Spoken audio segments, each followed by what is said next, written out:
Kitab Suranggama 25 Kaedah Mendapat Makrifat Sasi 3 Bahagian 1 daripada 6 dalam rancangan antara guru dan anak murid diberikan dalam bahasa Inggeris pada 6 hari bulan April 2019 di Taiwan, juga dikenali sebagai Formosa.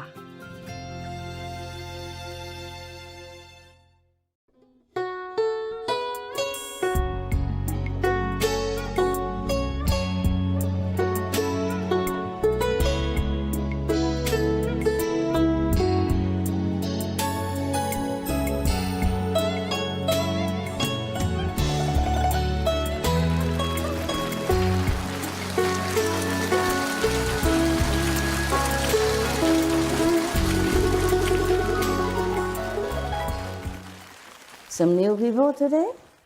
No? Oh, you just changed the role, right? Good. How are you? 안녕하세요.你好.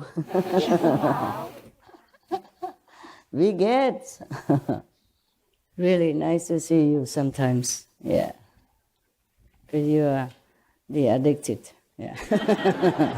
Addicted to master, right? Yeah, always coming no matter when. Yeah. And the food okay today, huh? Yes. I give a message. I say, cook a little bit more variety. And today is a lot of variety. But you enjoy? Yes. I say you don't come that often. Yeah. Make a little bit more choice. In case you don't like that, you can have that, Treat you like a king, The king, they have a lot of food. Yeah. But you are better than the king. Nobody ate before you. The king have to have somebody to taste it in case it's poison. Yeah. Actually, that's not logical that the king want to kill somebody just for himself. In case it's poisonous, then that person die, yeah? But actually, I think this is just a kind of prevention, Because if people already know that there's somebody tasting before the king, so they wouldn't put poison in it. So that is just helpful in that way. Didn't today match in my clothes. Okay. Actually, when the food is good, even though you're not hungry, not that hungry, you still can eat. But if the food is not good, even you're hungry, it doesn't help you to enjoy. But you enjoy the food, yeah? Yes. No kimchi, but okay? 非常好. Yeah, 今天我觉得好. 今天连我也可以吃早菜的. 平常我吃不下. 平常吃不下. I have to wait a long time until I eat a little bit. Yes. Normally they bring breakfast. They bring me one time a day at breakfast time. But I could never enjoy so early in the morning. But today it tastes good. I did not mean to go out and eat. I just go out and bring my basket of food inside. And then I say, oh, something new. Try a little bit. Tastes good. Not too bad. Normally I don't eat so much in the morning. Yeah, maybe the congee is easier to swallow, but still don't taste good if they don't have something accompany.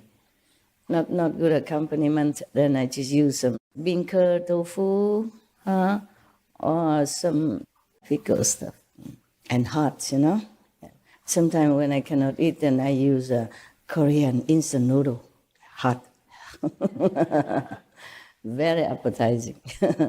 If I cannot eat anything else, just to calm the stomach. To dilute the sour acid inside, and then continue living. You still blending? Yeah? From time to time only? You cheat now? I introduce you as a blender. Okay. We tend to miss what we used to have since a child. It's difficult to quit, yeah. You do quit slowly. Yeah. If you want to eat raw food but you cannot, then eat the raw first before your favorite. Then at least you have like 70, 80% raw, and then the rest you enjoy. But after you full, with fruit and raw, then the other food don't taste as seductive. And then you already almost full, so you don't eat a lot of that cooked food anymore. Yeah, okay? Up to you, whatever. You eat raw? Huh? They had a fruitarian section as well. The fruitarian. Any fruitarian raise hand? For how long? I tried before, but it didn't last. Didn't last long. Whatever, we still need to eat something. Yeah. Buddha says so, somewhere in here. I caught it, but I forgot where it is. Maybe one day I find it. Yes. The Buddha said even Bhikkhu, need to eat to stay alive. Because we need to create a little bit affinity, in order to survive. But don't create such a big, troublesome affinity, that's all, okay? Just be simple, middle way. That was a very big lecture, wasn't it? Very philosophical and deep, profound, all the way down here.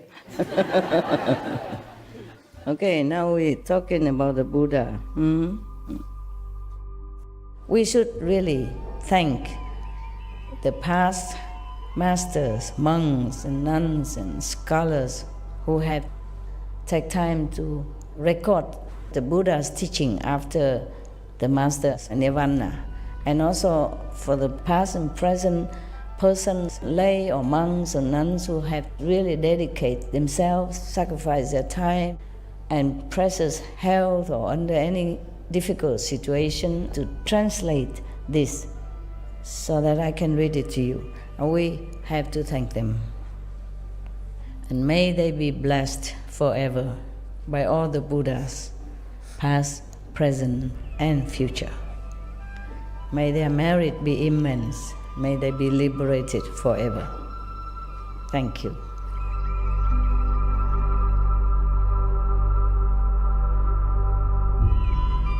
According to Buddhism and the believer and the tradition, when you read sutra and all that, you have to put on incense, flower, and bow to the sutra first and thank all the Buddhas and Bodhisattvas in 10 directions, all respectfully, before you read it, okay?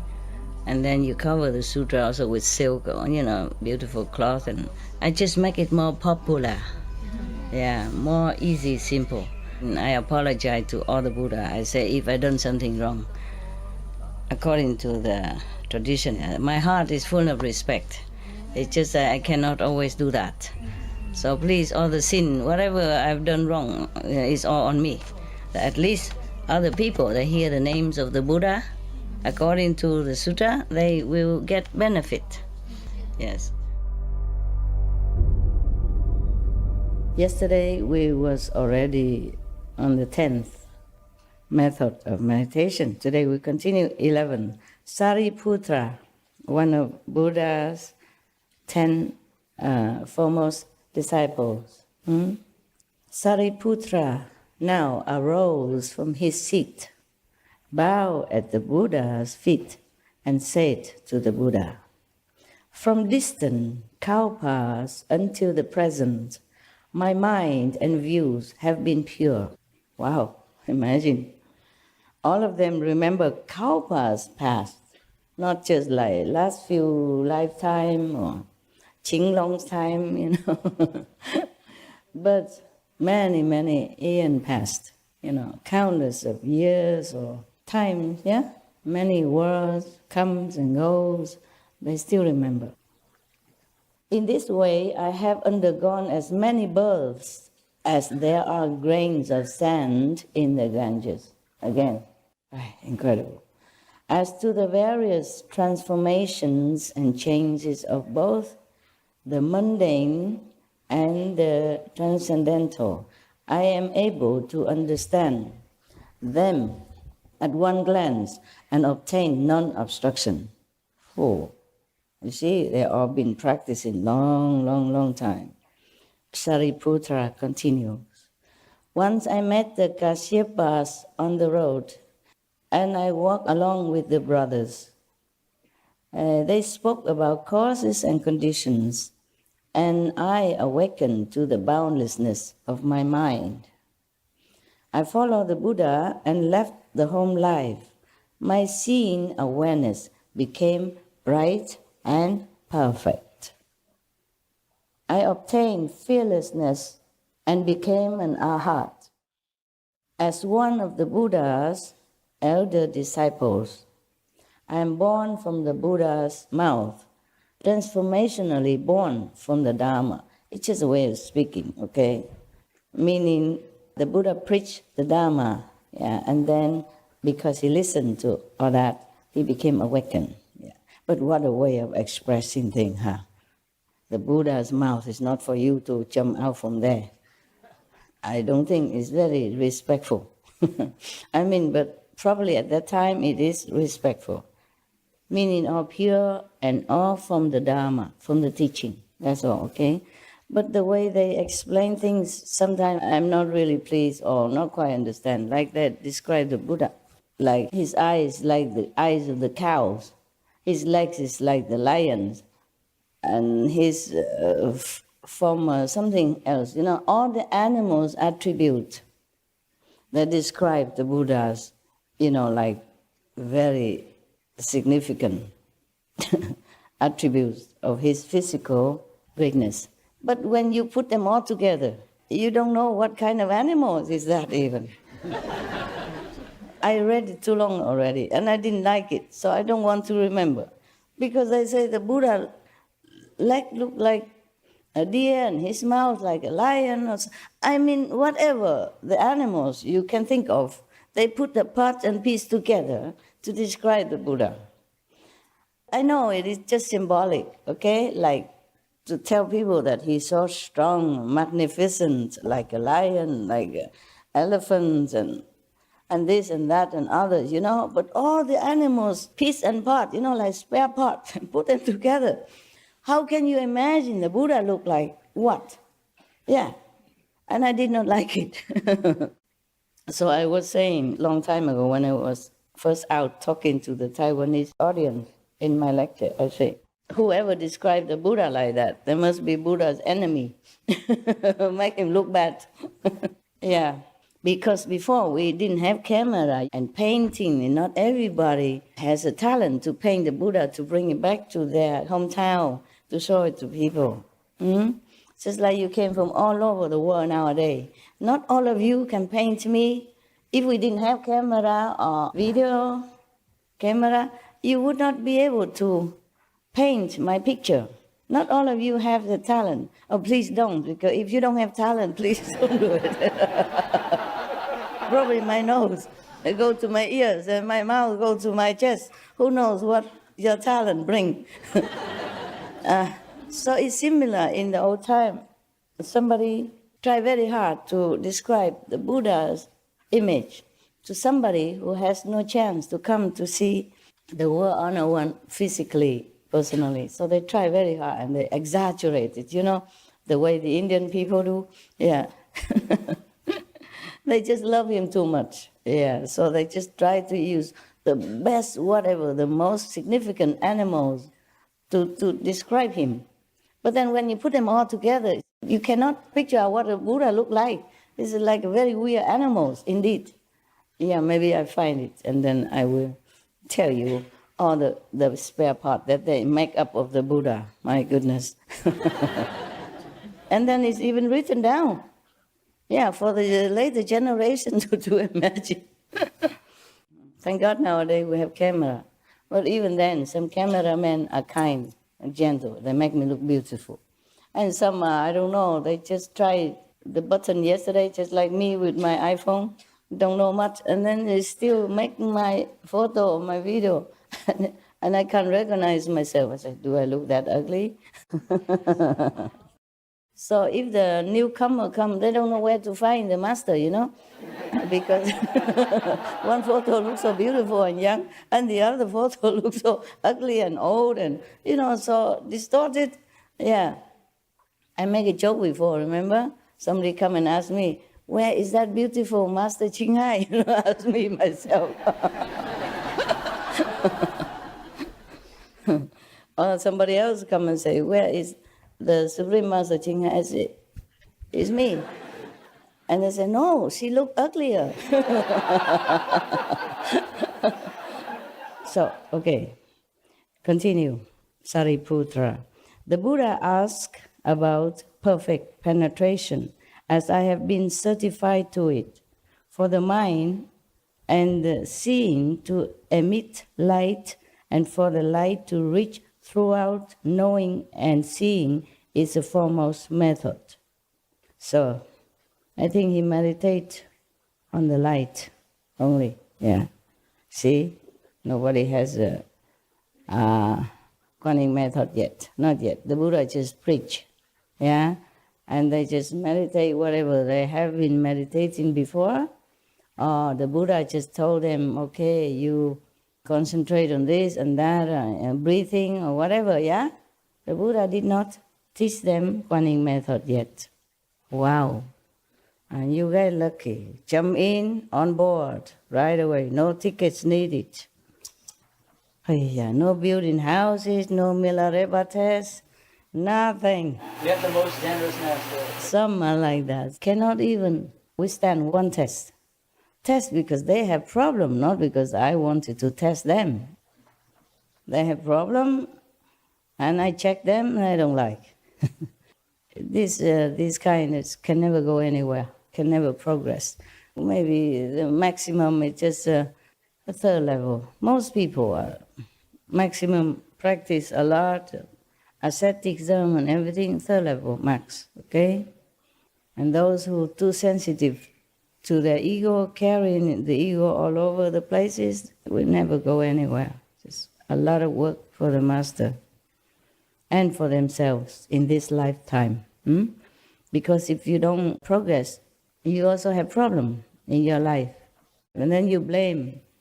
The master don't help you. You blame the situation, make you bad. You blame everybody else. Blame God even. You don't look inside yourself, don't clean yourself. That is the problem. If you want to learn English with the best teacher in town, you also need your homework, no? You go home, you have to do whatever the master teach you and practice it. And continue practicing daily. You cannot do nothing and then say, what? Yeah, actually I wanted to have a joke like, somebody came to the best English teacher, yeah? And what happened? He learned nothing. Many months later, the master make a test, everybody passed except that person. And the teacher say, why you don't pass? Like everybody else pass, why don't you pass? I could not speak anything. I could not write anything in English. The teacher said, why couldn't you write and read and speak? The person said, if I could, then I wouldn't have come here to study with you. Like hula, hula hop. Yeah, speaking English now. Yeah. If I could speak, read and write, then I wouldn't have come to you. This is the problem. It sounds funny to you and illogical, right? But this is what people do. That's what they're thinking, and that's how they behave. Even among some so-called disciples, my so-called disciples here, they have legs, but they don't want to walk. Yeah? And then the master needs to carry them all the time. You shouldn't do that. Then your legs will kaput. Yeah? One time I was in the hospital. Next to me there was one old lady. Yeah? She's Italian. And they don't let her walk out or anything. And because I could not move, and at that time I could not move, and it hurts everywhere when I move, so they think I also have nerves problem. They put me together in the same ward while testing, yeah? Anyway, every day she called my name, she make me do this, do that. I help her in any way because I thought she's handicapped. She couldn't climb out, couldn't do anything. Yeah. because I don't know, I'm so nice to people. So she asked me to do this, do that for her. And can she use my towel? Can she use my bathrobe, etc., etc.? I just give it all to her. Doesn't matter. Whatever. Yeah. Otherwise, she keep talking forever. But it's not as funny as it sounds now. If she go down and clean her teeth, she never close the tap. If she clean her teeth, for example, they help her to go down and then she clean teeth, and then they put her in a bed, she never close the tap. I have to go and close it, for example. So I said to her, you must close the tap, she speaks some French, and I speak half Italian. Half of the sentence. We understood each other okay. Especially I understood her. I don't need language to understand her. She just demand all kind of things. Want to talk to you, even though if you don't understand, she just keep talking, calling your name until you have to get up. Either talk to her or go out of the room. So this lady, she's laying in bed all day, eating, or talking to herself or to my ears, anything. And now and then ring the bell, so bother the nurses, they all hated her. They don't want to have anything to do with her. So she ring all the time, they don't come, And then I have to do whatever she wants, etc.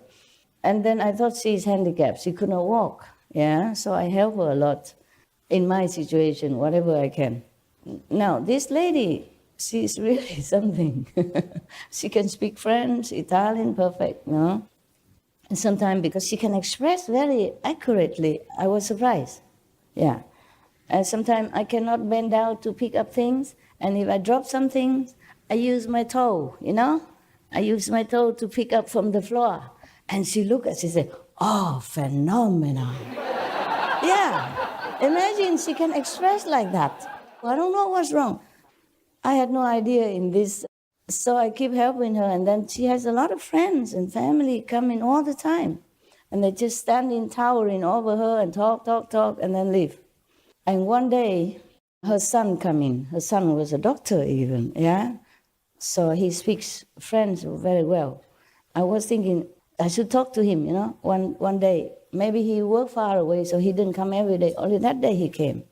I said to him, you have many French relatives coming here to see your mother, but she's in this bed all the time.